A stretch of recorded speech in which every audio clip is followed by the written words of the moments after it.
जय हिंद दोस्तों। आज जानेंगे हम ब्रिज रेक्टिफायर के बारे में। तो ब्रिज रेक्टिफायर है क्या, सर्किट डायग्राम क्या है, कैसे काम करता है, एसी टू डीसी कैसे होता है, इस सब के बारे में हम इसमें जानेंगे। तो ब्रिज रेक्टिफायर के बारे में और भी कुछ जानेंगे, जैसे इनका इनोवेशन कौन किया था, कौन खोजा था, उन्होंने कब पेटेंट करवाया, ठीक है। और पूरा हिस्ट्री हम जानेंगे। ब्रिज रेक्टिफायर के बारे में पूरा डिटेल्स हमको जानना है। तो ब्रिज रेक्टिफायर समझने के लिए सबसे पहले हम इसको तीन भाग में बांट के समझेंगे। पहला भाग होगा एसी, एसी कैसे काम करता है, ठीक है। एसी एक डायोड में कैसे काम करता है, उसके बाद से एसी चार डायोड में कैसे काम करेगा, तो आपको पूरा डिटेल समझ में आ जाएगा। चलिए हम पहले एसी के बारे में जानते हैं। एसी के बारे में कहा जाता है जो एसी जो है वो एक सेकेंड में 50 बार अपना सीक्वेंस चेंज करता है। तो देखिए होता क्या है, जब आप कोई भी इलेक्ट्रॉनिक सामान खरीदने जाएंगे तो उसके पीछे लिखा रहेगा 50 हर्ट्ज। कोई भी इलेक्ट्रॉनिक सामान खरीदिएगा उसके पीछे लिखा रहेगा 50 हर्ट्ज। 50 हर्ट्ज क्या है, माने उसका फ्रीक्वेंसी है, ये फ्रीक्वेंसी है। फ्रीक्वेंसी, देखिए फ्रीक्वेंसी का मतलब क्या समझते हैं आप।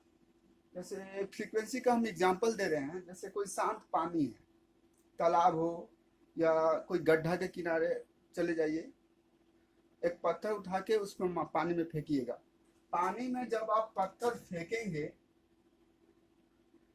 तो उसमें देखिएगा पानी का एक तरंग उत्पन्न होगा। गोल गोल गोल कर जब पत्थर जैसे मारेंगे तो पानी का तरंग उत्पन्न होगा।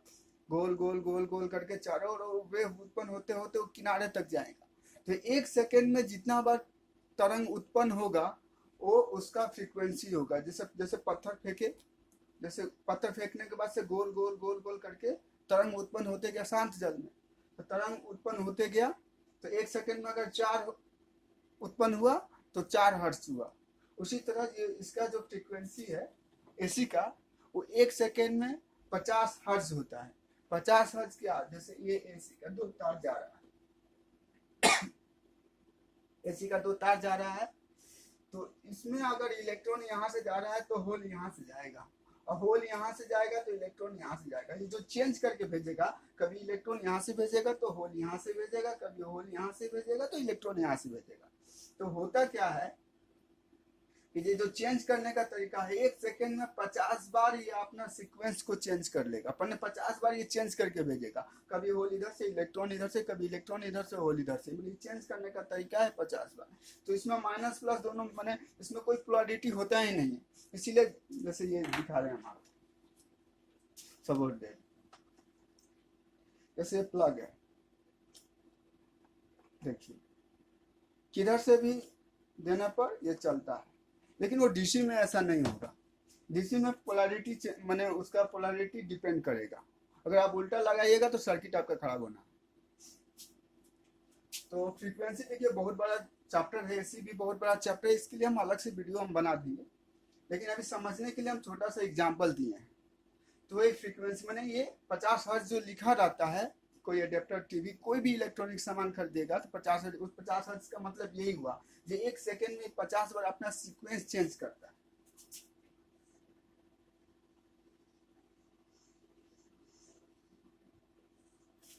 तो जब इलेक्ट्रॉन यहाँ से जाएगा, मतलब होल यहाँ से जाएगा तो ये प्लस होगा, ये माइनस होगा, ये एक सीक्वेंस हुआ।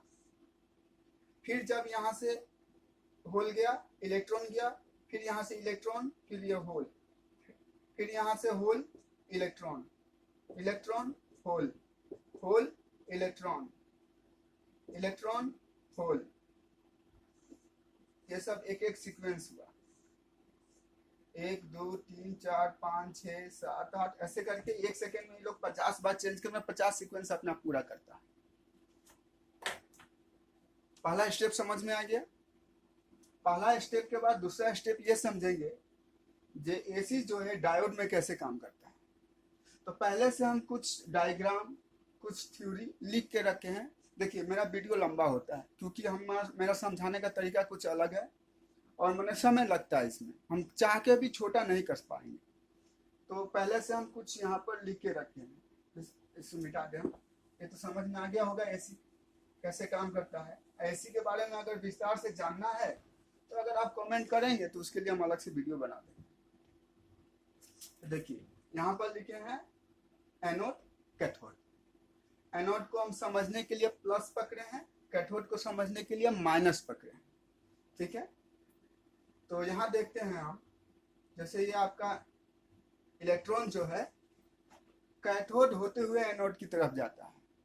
ये 2 पॉइंट आपको याद रखना होगा, फर्स्ट सेकेंड। इलेक्ट्रॉन जो है कैथोड होते हुए एनोड की तरफ जाएगा, होल जो है एनोड होते हुए कैथोड की तरफ जाएगा। अगर होल कैथोड से जाना चाहेगा तो कैथोड इसको ब्लॉक कर देगा, रोक देगा, एम जाने नहीं देगा। अगर वही इलेक्ट्रॉन एनोड की तरफ से जाएगा तो एनोड उसको रोक देगा, जाने नहीं देगा। तो ये 2 पॉइंट ही इसमें काम आएगा। और डायोड जो है इसमें आप ब्रिज के लिए बहुत सारा डायोड आता है, जैसे 4007 होगा 1N4007 या बहुत सारा भी है। तो डायोड के ऊपर हम चर्चा बाद में करेंगे। एक्चुअली अभी हम चर्चा कर रहे हैं ब्रिज के ऊपर। डायोड कितने प्रकार का होता है, कौन वैज्ञानिक कब किस डायोड को खोजे थे और कौन पेटेंट कब करवाया था, किस वैज्ञानिक के ऊपर कौन सा डायोड का नाम रखा गया है, सारा हिस्ट्री, सारा डिटेल्स हम आपको बताएंगे। तो डायोड के दूसरे चैप्टर में जब डायोड स्पेशल पढ़ेंगे तब। अभी सिर्फ हमारा फोकस है ब्रिज रेक्टिफायर के ऊपर। तो डायोड का ये 2 चीज आपको याद रखना होगा। इसी 2 को समझ लेंगे आप तो ब्रिज को समझ जाएंगे। ब्रिज समझने में उतना कठिनाई नहीं होगा, लेकिन ये आपको समझना पड़ेगा। तो चलिए ये 2 चीज समझ गए। इलेक्ट्रॉन जो है कैथोड टू एनोड की तरफ जाएगा, होल जो है एनोड टू कैथोड की तरफ जाएगा। जब इलेक्ट्रॉन एनोड से आना चाहेगा तो एनोड उसको रोक देगा, और होल जब कैथोड से होकर आना चाहेगा तो कैथोड उसको रोक देगा। ये पॉइंट समझ में आ गया। ये सर्किट डायग्राम पिक्चर 1 में देखिए, ये सर्किट डायग्राम है।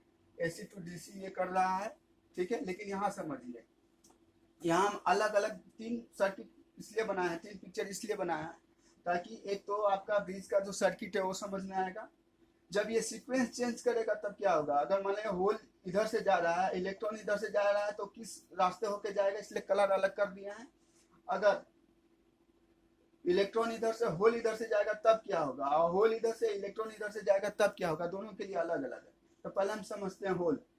होल जो है ऐसे रास्ते से होके ऐसे निकल रहा है, इस रास्ते से होके होल निकल रहा है, क्योंकि होल के लिए पहले ही बता दिया एनोड टू कैथोड, कि एनोड से कैथोड होके ही जाएगा, होके फर्स्ट फिगर के लिए।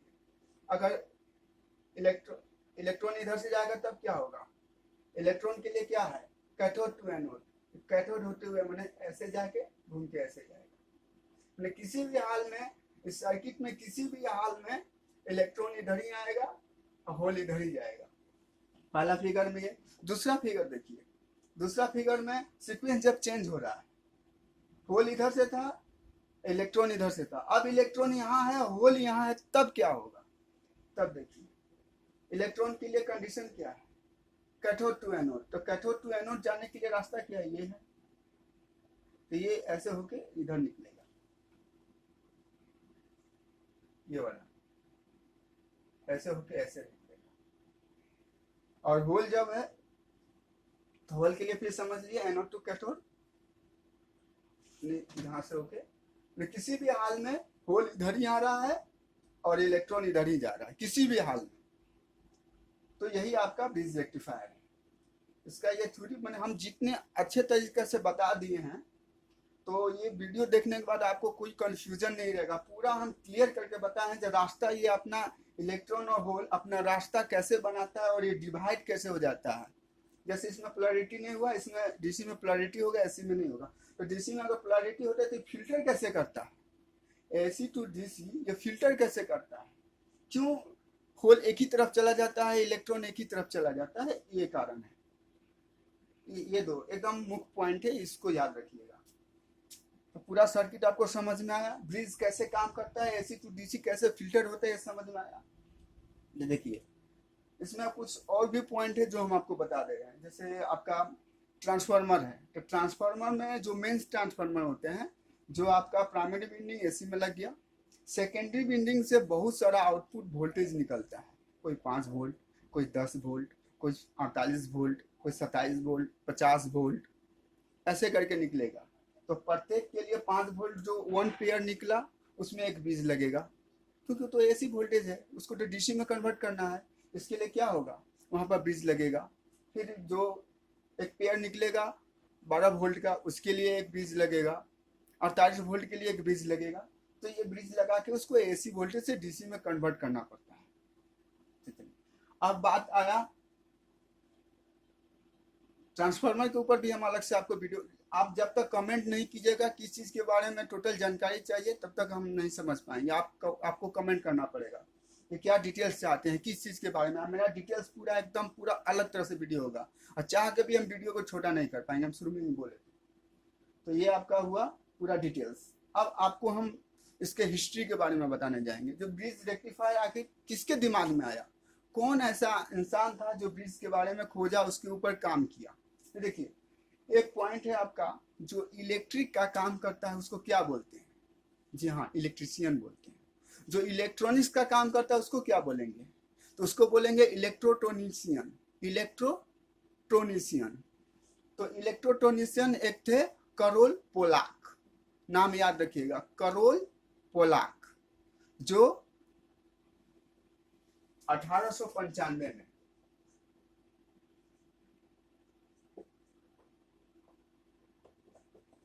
1895 में इन्होंने खोज किया था ग्रेट ब्रिटेन में। ग्रेट ब्रिटेन में 1895 में एक इलेक्ट्रोटोनिशियन थे करोल पोलाक, उन्होंने इसका खोज किया था। ठीक है, और 1896 में 1896 में आपका जर्मनी में, हाँ 1896 में जर्मनी में पेटेंट करवाए थे। खोज कर लिया है तो पेटेंट तो करवाना पड़ेगा, तो उन्होंने 1896 में जर्मन में पेटेंट करवाया था।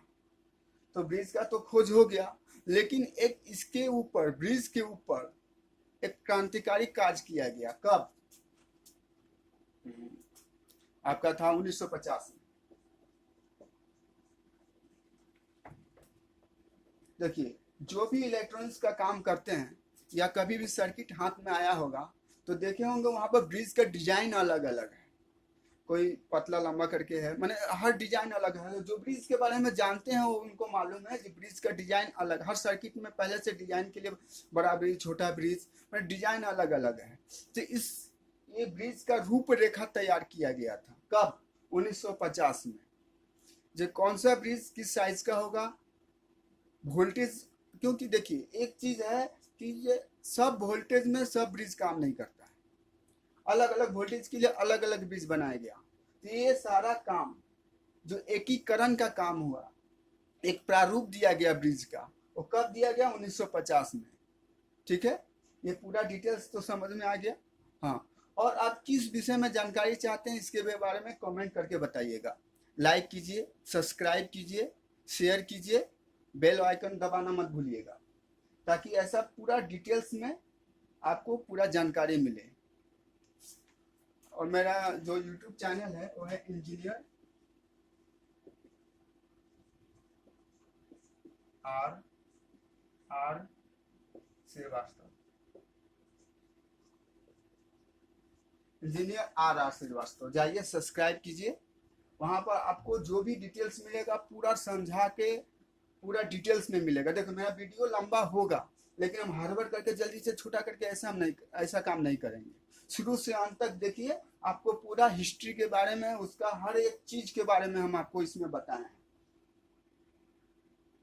ठीक है, तब तक के लिए जय हिंद। हम नेक्स्ट क्लास में मिलेंगे। और हाँ, कमेंट करना मत भूलिए किस विषय में आपको पूरा डिटेल्स चाहिए, कौन सा सब्जेक्ट, कोई इलेक्ट्रॉनिक्स हो या इलेक्ट्रॉनिक्स के बाहर, सब कुछ हम आपको डिटेल्स देंगे।